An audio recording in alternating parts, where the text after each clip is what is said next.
Ceci est un livre audio autogénéré par Google. La bibliothèque de l'IREMO. Collection dirigée par Pierre Blanc et Bruno Pequignot. Cette collection se propose de publier des textes sur tous les aspects de la vie sociale de la Méditerranée et du Moyen-Orient. Tous les domaines sont concernés, de la politique à la culture et aux arts, de l'analyse des mœurs et des comportements quotidiens à l'économie, de la vie intellectuelle à l'étude des institutions et organisations sociales, sans oublier la dimension historique ou géographique de ces phénomènes. L'objectif est de créer une sorte d'encyclopédie, au sens historique de ce terme, présentant de façon claire et rigoureuse toutes les connaissances produites par la recherche scientifique, mais aussi par les réflexions des acteurs impliqués à tous les niveaux de la société. Chaque ouvrage vise à faire le point sur un sujet traité dans un souci de le rendre accessible au-delà des cercles des spécialistes. Dans la même collection. 1. Mounir Korm pour une troisième république libanaise, 2012. 2. Marc Lavergne, l'émergence d'une nouvelle scène politique, 2012. 3. Marc Lavergne, une société en quête d'avenir, 2012. 4. Sébastien Abyss, pour le futur de la Méditerranée, l'agriculture, 2012. 5. Sylvia Chifolo, Sociétés arabes en mouvement, 2012. 6. Faouzia Zouari, pour un féminisme méditerranéen, 2012. 7. Abdelatif Idrissi, pour une autre lecture du Coran, 2012. 8. Géménier et Tekalfoun, Repenser l'Algérie dans l'histoire, 2013. 9. Omarty et El Kervran, pour comprendre la crise syrienne, 2013. Remerciements. Cet ouvrage est le fruit d'un court séjour effectué en Tunisie, de janvier à octobre 2011, dans le cadre de recherches menées à l'époque pour l'International Crisis Group, ICG. Robert Mallet, Peter Harling et Patrick Henny doivent être remerciés en tout premier lieu. L'expérience tunisienne n'a cependant pas été entamée pour nous, au premier jour de la chute du président Ben Ali, pas plus qu'elle ne s'est terminée lors de notre retour au Liban. Pour l'ensemble des réflexions, discussions, expériences militantes et affectives menées avant, pendant et après le soulèvement, que les personnes suivantes, de tous bords politiques, soient aussi saluées, soit pour leur longue ou courte amitié témoignée, soit pour la simple aide Q'. Elles nous ont apporté, Omeya Sedik, Sadrik Yari, Tarek Beniba, Karim Azouz, Vincent Guesser, Michael Béchir Ayari, Étienne Chapon, Edi Farah, Sami Gorbal, Adnan Ben Youssef, Monji Abdenabi, Julie Schneider, Mohamed Salah Kemiri, Hamadi Awina, Malek Ayari, Ahmed Karou, Fahim Boukadou, Rania Majdoub, Najiba et Meriem Bentarjem, Jian Latrousse, Anan Adoudi, William Laurence, Messaoud Romdani, Omar Mestiri, Fatih Chamki, Ayashi Amami, Choukri Remed et Ella Yousfi.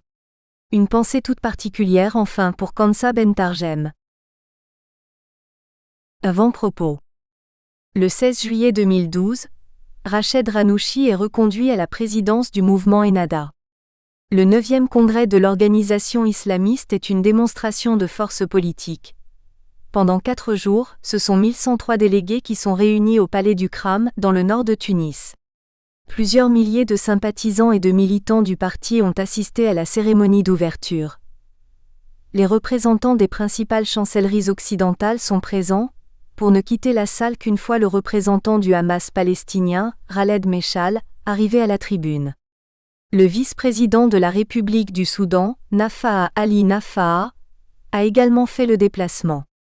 La vieille garde des fondateurs du mouvement est au premier rang.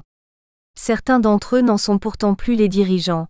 C'est le cas d'un Salah Karker, affaibli et invalide, dont l'assignation à résidence, en France, n'a pu être levée qu'à la suite de la révolution du 14 janvier 2011. En signe de réconciliation interne, c'est aussi le rebelle d'Ennahda qui est aux premières loges. Abdel Fattah Mourou s'était pourtant présenté sur une liste indépendante lors des élections pour une Assemblée nationale constituante d'octobre 2011, concurrençant ainsi Souad Abderrahim, la candidate officielle d'Ennahda, sur la circonscription de Tunis 2. Ce n'est pas seulement un congrès national qui se tient, c'est une célébration politique engageant tout à la fois le passé et le présent. Car l'événement tient lieu de symbole, 16 mois après la chute du président Ben Ali. Les précédents congrès d'Ennahda se sont tenus dans la clandestinité ou dans l'exil. En juillet 1981, ce qui s'appelle encore le mouvement de la tendance islamique, MTI, se voit refuser son visa de légalisation par le ministre de l'Intérieur de l'époque, Driss Giga.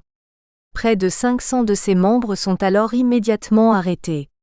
En novembre 1987, le coup d'État de Zine al-Abidine Ben Ali et la mise à l'écart du combattant suprême, le président Habib Bourguiba, participent d'une illusion démocratique de courte durée. Plusieurs centaines d'activistes islamistes sont alors libérés de prison. Les activités de l'Union générale tunisienne des étudiants UGTE sont légalisées. Le mouvement de la tendance islamique, renommé Ennahda, s'apprête à participer aux premières élections démocratiques de l'histoire tunisienne, le 2 avril 1989, tandis que sa revue, Al-Fajr, l'Aube, est autorisée. Le parti du président Ben Ali, le Rassemblement constitutionnel démocratique, RCD, descendant direct du néo-Destour, cumule près de 80% des suffrages exprimés, contre seulement 14% aux islamistes. La majorité du corps politique échappant au palais présidentiel crie immédiatement à la fraude. Opposition de gauche et islamiste, tous appellent à boycotter les élections municipales de 1990. Un an après, la parenthèse est définitivement refermée et l'heure est de nouveau à la polarisation. En février 1991, des activistes du mouvement Ennahda brûlent un local du RCD dans le quartier de Bab Souika, au centre de la capitale, faisant un mort. De 1991 à 1992, les grands procès des leaders du mouvement islamique reprennent, tandis qu'une partie de la direction du mouvement, à l'instar de son principal dirigeant Rached Ghannouchi, s'exile. Quelques 20 ans plus tard, la scène a changé. Certains membres de l'ancien régime sont encore dans les coulisses. Mais les opposants d'hier sont devenus pour certains les gouvernants d'aujourd'hui. Le cas d'Ennahda est emblématique. D'abord de manière purement formelle. À l'Assemblée nationale constituante élue en octobre 2011, le mouvement islamiste possède le plus important groupe parlementaire avec 89 sièges sur 217. Son secrétaire général, Hamadi Djebeli, est devenu chef du gouvernement le 16 décembre, tandis que sa formation détient la majorité des ministères de souveraineté, dans le cadre d'un gouvernement d'union formé avec le Congrès pour la République (CPR) et le Front démocratique pour le travail et les libertés (État cathol), deux partis situés à la gauche du spectre politique. La place tenue par Ennahda au sein de l'actuelle transition démocratique a valeur de symbole historique. Rétrospectivement parlant, elle fait figure de revanche de l'histoire. Ce sont souvent d'anciens prisonniers politiques, à l'instar du chef du gouvernement, ou encore du nouveau ministre de l'Intérieur, Ali Lared, qui sont désormais dans les allées du pouvoir. La victoire du mouvement Ennahda s'inscrit par ailleurs dans une dynamique globale. Les partis islamistes sont de moins en moins, dans la foulée des soulèvements arabes, des organisations oppositionnelles que des gestionnaires du quotidien. Ils se sentent obligés de contracter des alliances politiques avec d'autres anciens opposants, si ce n'est même parfois avec leurs ennemis d'hier. Ils sont devenus des partis de gouvernement, nouvellement enserrés dans les sphères d'un réalisme politique qu'ils semblent encore gérer difficilement. Leur discours est loin de la révolution islamique prônée dans les années 1980, même s'ils n'ont pas renoncé à toute idée d'islamisation de leur société. Conservateurs et religieux, prompts à mobiliser le référent islamique et identitaire, ils semblent être les principaux bénéficiaires politiques des révolutions arabes, sans pour autant prôner une idéologie réellement révolutionnaire. La seule référence à l'espace du sacré dont ils pensent être les garants ne suffira peut-être pas à l'avenir, à les prémunir de nouvelles colères populaires. De nouvelles conflictualités ? Car l'unanimisme révolutionnaire des premiers temps de la Révolution n'est plus de mise. Le mouvement Ennahda bénéficie certes d'une indéniable légitimité démocratique. Mais il ne fait pas face à un pays pacifié. La Tunisie se retrouve aujourd'hui déchirée et fragmentée. C'est aussi le temps de la désillusion. La seule tenue d'élections démocratiques au mois d'octobre 2011, la promesse d'une nouvelle constitution et d'une seconde république tunisienne, ne suffisent plus à faire croire dans des lendemains qui chantent. En juin 2012, un manifeste rédigé par de jeunes activistes tunisiens, souvent indépendants des partis politiques constitués, résumait ce sentiment diffus d'espoir vite enterré. Aujourd'hui, 1 an et demi après la fuite de Ben Ali, notre colère ne cesse de gronder. Et pour cause, Les alliés réels et virtuels, ceux qui mendiaient sa bénédiction au temps de la dictature, ont non seulement réussi à confisquer les slogans de la Révolution, mais plus encore à la dénigrer, à l'exclure des défis actuels, voire de l'éradiquer purement et simplement de la mémoire collective. Ces alliés réels et virtuels ont même tenté de pervertir la révolution de la dignité en un théâtre des identités meurtrières, dans lequel rétrograde des Lumières et rétrograde de l'obscurantisme rivalisent 2 à 2. Manifeste 2012. La chute de Ben Ali, le 14 janvier 2011, a semblé réconcilier plusieurs Tunisies autour d'un unanimisme révolutionnaire rappelant peut-être les premiers moments de la lutte pour l'indépendance. Islamistes, mouvement syndical, formations de gauche et d'extrême gauche, libéraux, l'heure fut un moment à la communion. Les grands slogans ne font cependant pas les grandes révolutions, et le simple accord autour de valeurs fondatrices, la liberté, la démocratie, une nouvelle constitution, le dépassement du système autoritaire, ne suffit naturellement pas à unifier, sur un temps historique long, les acteurs politiques autour d'une vision homogène des grands défis de la transition démocratique, ce dernier concept ne définissant au passage pas grand-chose si ce n'est l'idée d'un moment traversant un avant et un après. La Révolution a ainsi fait œuvre, en toute logique, de division. Le mythe d'un peuple mobilisé contre sa dictature, quelques jours après le départ du président Ben Ali pour l'Arabie saoudite, a rapidement pris fin. De la plèbe aux élites, on eut au fait de s'apercevoir ce que le concept de peuple pouvait aussi avoir d'illusoire. De nouvelles polarisations sont apparues. D'anciennes ne cessent encore de faire surface. Ces oppositions sont loin d'être le signe d'un échec ou d'un essoufflement de la dynamique née en décembre 2010 à Sidi Bouzid, bien au contraire. Mais il s'agit de les serrer, pour rendre intelligible le processus actuel. Ce sont en apparence, pour l'observateur non averti, de nouvelles frontières politiques, sociales, culturelles, qui se dessinent. Mais elles recoupent souvent pour tout ou partie, celles du passé, les recomposant et leur donnant un nouveau visage. La Révolution s'est, jusqu'à maintenant, découpée en 4 temps distincts. Ils témoignent, dans leur chronologie précipitée, de ce processus de scission progressive du corps social institutionnellement contenu, après les premiers moments de l'unanimisme révolutionnaire. Il y a d'abord le temps de l'insurrection, de décembre 2010 à janvier 2011. C'est un moment de conquête de l'unité nationale, envers et contre le régime. En une montée vers la capitale aussi rapide qu'inattendue, la contestation d'abord isolée des provinces paupérisées du centre de la Tunisie, relayée par les réseaux sociaux, s'adjoint peu à peu le soutien d'une partie des classes moyennes et de l'ensemble du mouvement syndical, et semble un moment réunir un pays face à un régime qui ne peut, dans son dernier souffle, mobiliser son propre appareil partisan. La chute de Ben Ali ouvre alors une série de césures tout à la fois identitaires, culturelles, politiques et économico-sociales. Le second moment de la révolution tunisienne, qui court du 17 janvier à la fin février 2011, est celui d'un affaissement continu de la souveraineté étatique. Les 2 premiers gouvernements de Mohamed Ranouchi, ancien Premier ministre de Ben Ali, font face à une contestation populaire d'ampleur en réclamant la démission. Paradoxalement, la radicalité des revendications affirmées à l'époque ne débouche pas sur une extension des passions révolutionnaires, Meyer, 2002, mais bien plutôt à partir de mars 2011, sur un singulier compromis entre une logique réformiste de redressement de l'autorité étatique, sous l'autorité d'un ancien ministre de l'Intérieur de Bourguiba, Béji Caïd Essebsi, et une persistance des revendications révolutionnaires, cependant institutionnellement contenues. La 4e période de la révolution tunisienne s'est ouverte en octobre 2011, avec l'élection d'une Assemblée nationale constituante. Ce qui fait office de rupture, le chemin d'une seconde république tunisienne est désormais ouvert, a également en tout point l'allure de la continuité. L'actuel gouvernement de Hamadi Djebeli semble s'inscrire dans une culture du compromis, à l'instar de celui de Béji Caïd Essebsi. Compromis ne tenant pas forcément aux questions religieuses et identitaires, mais bien plutôt aux orientations économiques et politiques de ses prédécesseurs. Ces 4 séquences de la révolution tunisienne dessinent un schéma d'une simplicité frappante. De nouvelles élites politiques, issues des anciennes oppositions au bourguibisme et au bénalisme, privilégiant une logique de négociation prudente avec les anciennes, préfèrent la logique de la stabilité politique et institutionnelle à celle de la rupture trop brusque avec l'ancien système.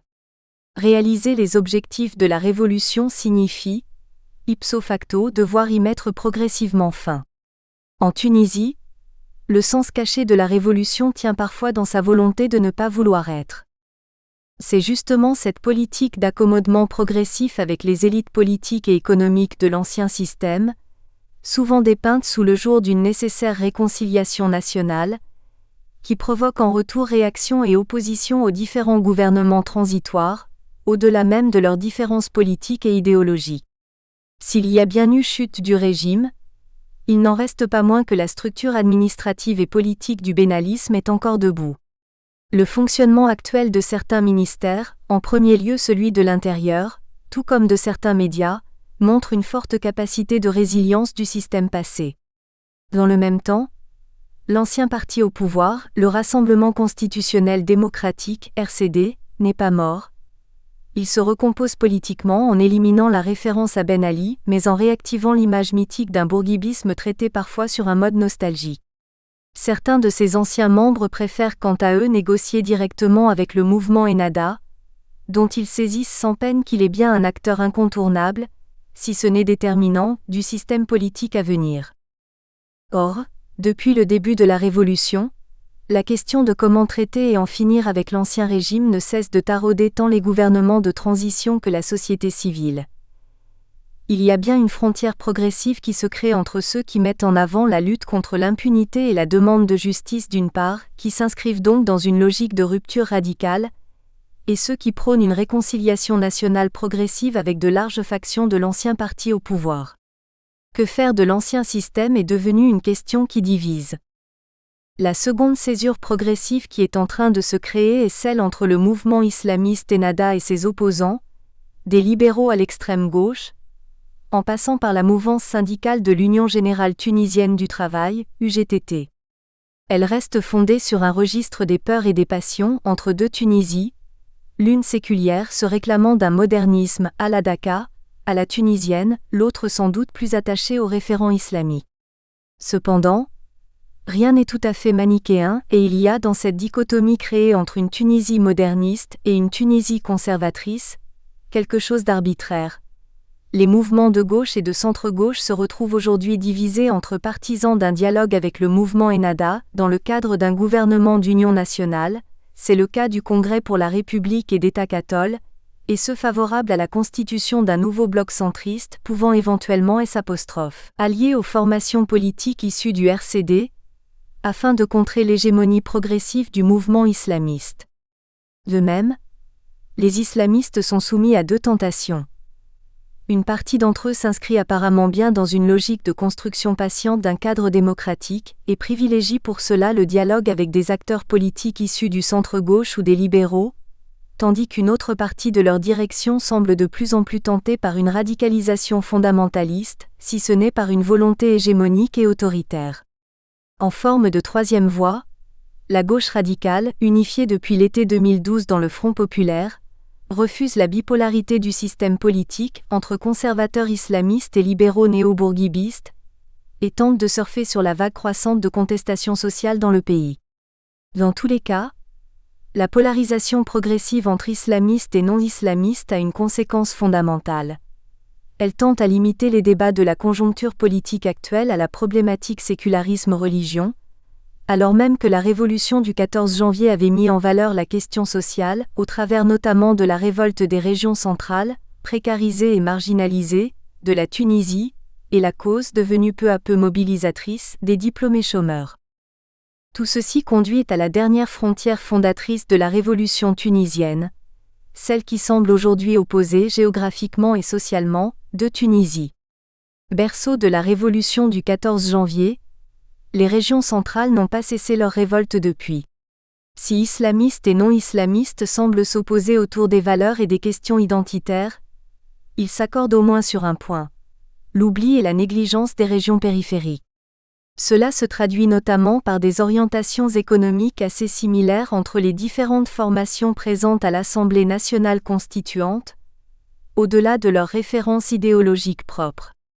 Encore en ébullition, Marquées par des grèves à répétition et des manifestations parfois violentes, ces régions centrales pourraient bien appuyer sur une partie du mouvement syndical, faire montre d'une radicalité mettant en péril la stabilité déjà pourtant toute relative des gouvernements présents et futurs. L'ensemble de ces nouvelles questions et frontières politiques entre les partisans d'un compromis relatif avec l'appareil de l'Ancien Régime et ceux d'une lutte plus radicale contre ces derniers restent, entre les tenants d'une Tunisie plus fortement orientée sur des valeurs islamiques et ceux d'une Tunisie plus moderniste, avec tout ce que ce dernier terme peut avoir de flou, enfin entre les régions paupérisées du centre et de l'ouest de la Tunisie, bastion de L'. Insurrection de décembre 2010 et une capitale et des provinces côtières plus favorisées, caractérisent la conjoncture présente. Ces trois césures vont s'installer sans doute dans un temps long. Clivant tout à la fois les partis politiques, la société civile, les régions, les classes sociales, elle nous oblige à préférer encore le terme de révolution à celui de post-révolution. La seconde est synonyme d'une certaine stabilité économique, politique et institutionnelle, qui n'est actuellement pas encore à l'œuvre. La première, au contraire, exige de penser l'ensemble des rapports de force et des clivages présents, moins marqué du sceau du consensus que de celui d'une série continue de polarisations s'exprimant de manière diverse. La révolution tunisienne, une actualisation du passé. Pour saisir l'essence de ces débats et fractures, sans doute faut-il se départir d'une vision par trop téléologique et positiviste de l'histoire, celle qui a vu dans les soulèvements arabes l'émergence d'un nouveau absolu. Une certaine tendance perceptible dans les milieux autant académiques que médiatiques a parfois présenté les insurrections arabes sous un jour tout à la fois postmoderne et New Age, limitant leur seule revendication à celle de la liberté et de la démocratie. Elles auraient brisé le cercle considéré comme infernal des grandes utopies gauchistes, tiers-mondistes, nationalistes arabes et islamistes, en se présentant comme fondamentalement des idéologies. Nous espérons que vous avez apprécié cet aperçu.